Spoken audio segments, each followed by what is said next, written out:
Top Luzon 2025. Habinar, anong nararamdaman mo kanina nung nasa breakaway ka? Naramdaman ko po na matutuloy po namin kasi papalitan po kami ng ayos.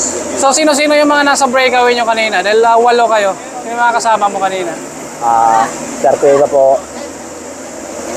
Carcueva, si Pagtalunan, diba? Nalimutan ko na. Si Lago po. Lago. Si Nashlin. Patrick. Nash. Patrick Pagtalunan, Nashlin. Saka si Victoria. Hindi mo na matatandaan. So, paano kayo nakakawala? Kaninang 8, sino unang bumanat para mabuo yung breakaway nyo?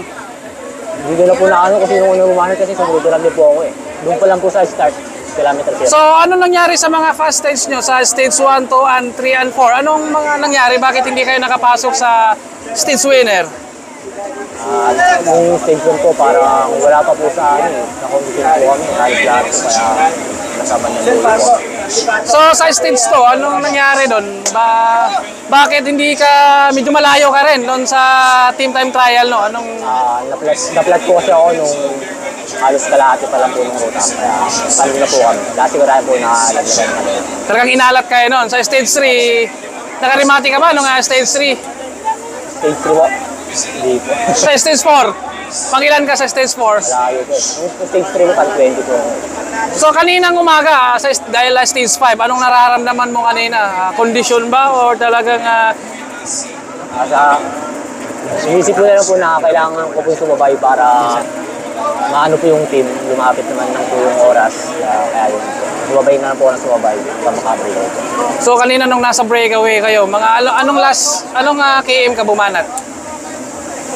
Saan po? Sa last... Dito na, pa-finish line. Last 5 kilometer po. Last 5? Bumanat ka? So, walang naghabol sa inyo? Yung 7, hindi ka na hinabol? Wala na po yung nag-take, kaya nakalayo po. So, grogihan talaga. Yung sa ahon doon, ilang speed nyo doon sa ahon? Tulin po eh. Kanina, pakalas na rin po ako eh. Pinitisin na lang po. So, talagang nakakapag-recover ka? So, kasi ilulusog naman po. Kahuluso.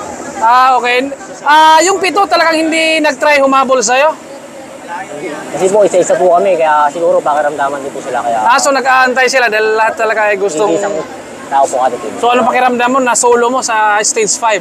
Yun po, sobrang saya po na lap winner po dito sa Turupusin po. Sobrang saya po. Grabe, sunod-sunod yung panalo mo. And then, thank you kay Godren. Siyempre, pasalamat ka muna sa lahat ng mga pasasalamatan mo. Unang-una po, nagpapasalamat po sa Panginoon. Sa binigay niya pong lakas sa kaligtasan ngayong araw po.